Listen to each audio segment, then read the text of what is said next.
Assalamualaikum warahmatullahi wabarakatuh. Selamat siang. Syukur kita panjatkan kepada Allah Subhanahu wa taala karena kita masih diberikan berbagai nikmat, salah satunya nikmat kesehatan, sehingga kita masih sempat bertatap muka di pertemuan kali ini.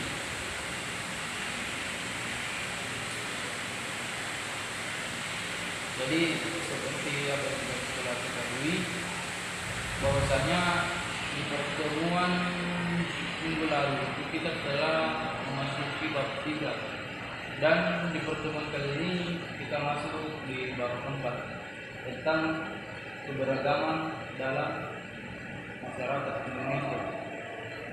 Jadi masyarakat Indonesia diwarnai oleh berbagai macam perbedaan sebagai akibat dari kondisi kewilayahan, suku bangsa, budaya, agama, dan adat istiadat. Perbedaan dalam masyarakat merupakan keberagaman Indonesia yang dapat dirangkai dalam Bhinneka Tunggal Ika, yang sekarang menjadi semboyan yang tertulis dalam Undang-Undang Pancasila, yang berarti Bhinneka Tunggal Ika itu berbeda-beda tapi tetap satu.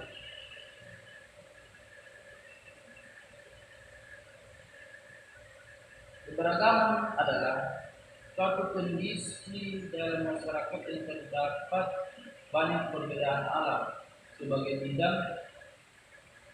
Perbedaan tersebut meliputi yaitu suku bangsa, ras, agama, dan antar golongan. Adapun keberagaman Indonesia dipengaruhi oleh berbagai faktor, yaitu faktor pertama, letak strategis wilayah Indonesia. Yang kedua, kondisi negara kepulauan. Yang ketiga, perbedaan kondisi alam. Yang keempat, keadaan transportasi dan komunikasi. Kelima, penerimaan masyarakat terhadap perubahan. Jadi keberagaman masyarakat Indonesia itu memiliki dampak positif dan dampak negatif bagi masyarakat dan bagi diri sendiri serta bangsa dan negara. Dampak positifnya itu keberagaman memberikan manfaat bagi perkembangan dan kemajuan. Sedangkan dampak positif negatifnya itu mengakibatkan ketidakharmonisan bahkan perpecahan di antara bangsa dan negara.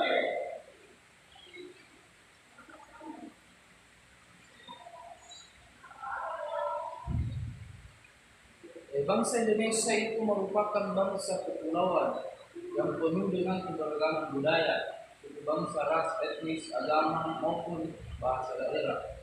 Meskipun kaya akan keberagaman, namun mereka tetap satu Indonesia. Ini sesuai dengan semboyan Bhinneka Tunggal Ika yang artinya meskipun berbeda-beda tetapi tetap satu tujuan.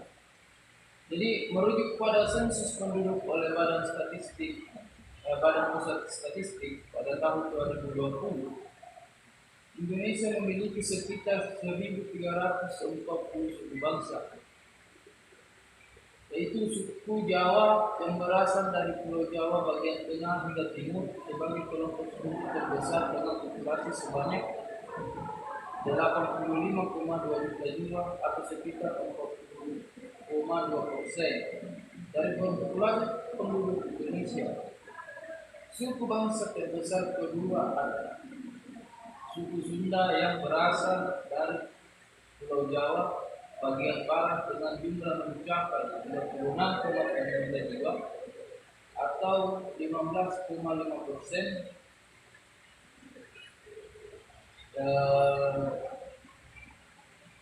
Menyusul suku Batak sebagai terbesar ketiga dengan jumlah mencapai 8,5 juta jiwa atau 3,6%, yang berasal dari Pulau Sumatera bagian utara. Jadi terbesar keempat adalah suku Sulawesi selain dari suku Makassar, Bugis, Minahasa, dan Gorontalo. Jadi jumlah terbesar kelima adalah suku Madura. Kemajemukan bangsa Indonesia tidak hanya terlihat dari keberagamannya, namun terlihat juga dari keberagaman agama dan dianut oleh penduduk. Keberagaman suku bangsa yang dimiliki Indonesia menjadi kekayaan agama atau beberapa faktor munculnya keberagaman, yakni pertama, letak geografis. Indonesia merupakan negara kesatuan yang memiliki ribuan pulau luas yang Indonesia miliki, yang berpengaruh terhadap banyaknya keberagaman yang dimiliki kondisi, yaitu menjadi sumber keberagaman tercipta seperti suku, budaya, ras, golongan, dan penduduk tersebut menimbulkan perbedaan dalam masyarakat. Dua, kondisi iklim dan alam yang berbeda. Jadi kondisi iklim dan alam yang berbeda juga merupakan faktor perbedaan antara suku dan bangsa. Karena daerah perbukitan, pegunungan, dan daerah pantai itu memiliki banyak perbedaan. Contohnya di daerah pegunungan itu cenderung mengarah kepada pertanian. Pengaruh kebudayaan asing. Jadi pengaruh kebudayaan asing itu juga memiliki pengaruh kepada budaya Indonesia. Jadi keberagaman bisa muncul karena pengaruh kebudayaan asing yang memiliki ciri yang berbeda. Biasanya lewat komunikasi atau mereka datang ke Indonesia sehingga terjadi akulturasi atau percampuran unsur kebudayaan asing dengan kebudayaan Indonesia. Jadi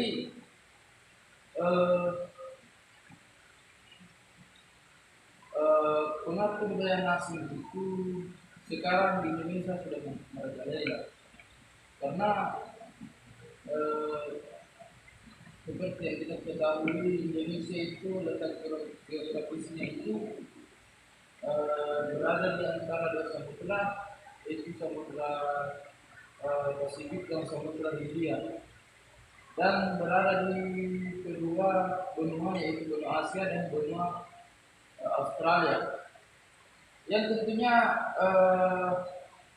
letak geografis Indonesia itu sangat memudahkan bagi bidang perdagangan dan memudahkan masyarakat asing masuk di Indonesia, karena di banyak perbatasan yang dekat dengan Indonesia.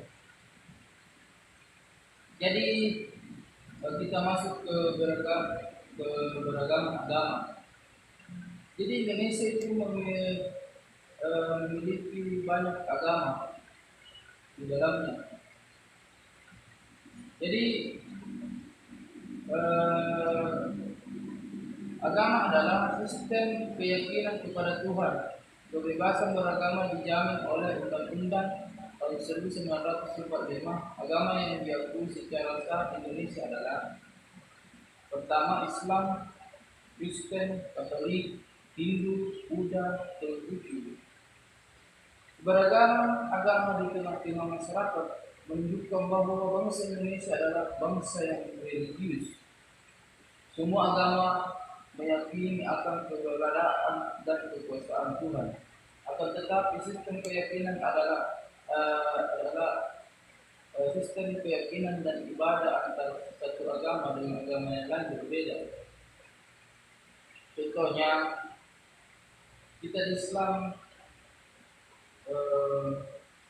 kita beribadah dengan keyakinan kita seperti salat lima waktu di masjid, sedangkan Kristen atau Katolik di gereja setiap hari Minggu atau acara-acara tertentu.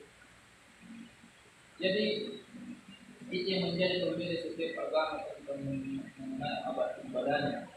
Jadi keberagaman ras, kita masuk ke keberagaman ras.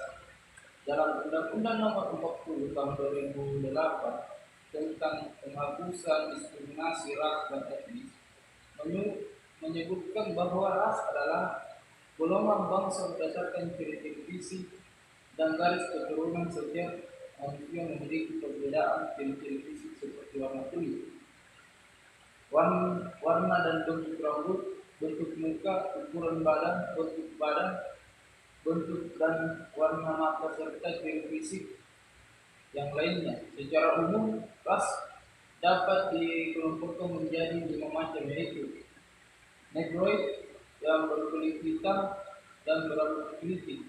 Kedua, Mongoloid yang berkulit kuning langsat, rambut kaku dan bermata sipit. Ketiga, Caucasoid berkulit putih, mata biru dan rambut pirang. Keempat, Australoid yang berkulit hitam, sawo matang serta Khoisan atau Afrika Selatan.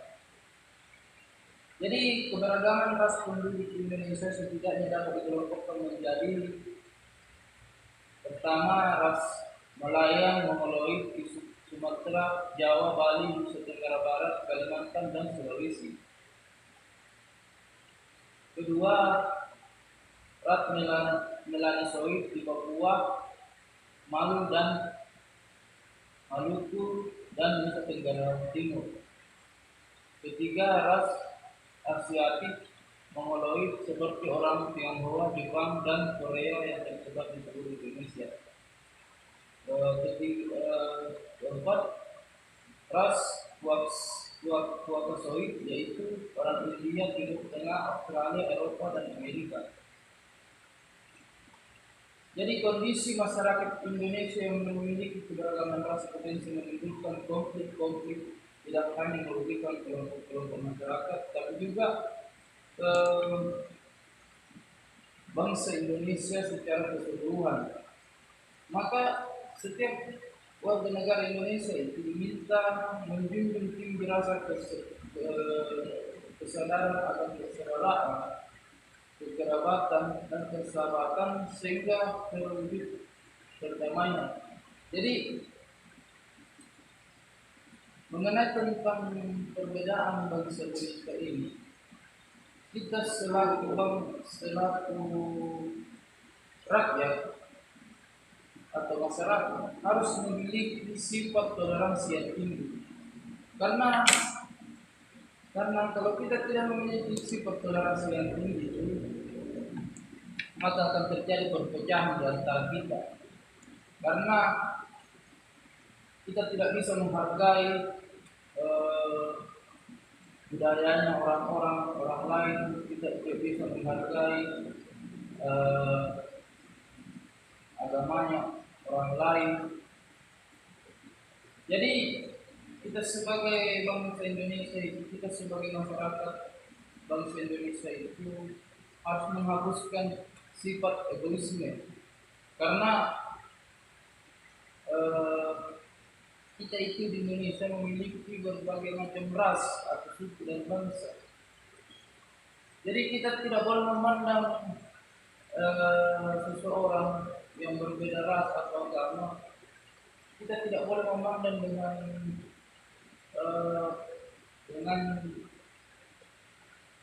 anggapan yang kurang baik, karena itu bisa mengakibatkan perpecahan di antara kita. Karena dahulu itu pernah terjadi yang namanya perang agama antar agama di, kalau tidak salah, di Poso. Saya kurang tahu penyebabnya apa, tapi dulu itu di sana sangat keras perangnya, karena dia tidak memandang dia orang itu siapa, yang penting agamanya berbeda, dia tebas, dia foto saya seperti saya. Jadi itulah kenapa di Indonesia itu kita harus memiliki, masyarakat Indonesia itu kita harus memiliki sifat toleransi yang tinggi, karena kita memiliki perbedaan yang harus kita terima dan harus kita jadikan sebagai acuan utama untuk menjadikan Indonesia sebagai negara yang maju. Eh, karena perbedaan di Indonesia itu, kenapa kita diakui oleh negara lain? Karena kita memiliki perbedaan budaya, ideologi politik, dan agama, tetapi kita tetap bisa bersatu. Itulah yang dilihat dari negara-negara lain, dari negara-negara luar. Karena kita bisa saling menghargai, saling eh, saling menghargai, saling menerima bagaimana perbedaan yang terjadi di Indonesia. Mungkin sekian dari pertemuan kali ini. Eh, saya akhiri dengan ucapan Alhamdulillahirabbil alamin, dan jangan lupa kita akan lanjut di minggu depan, yaitu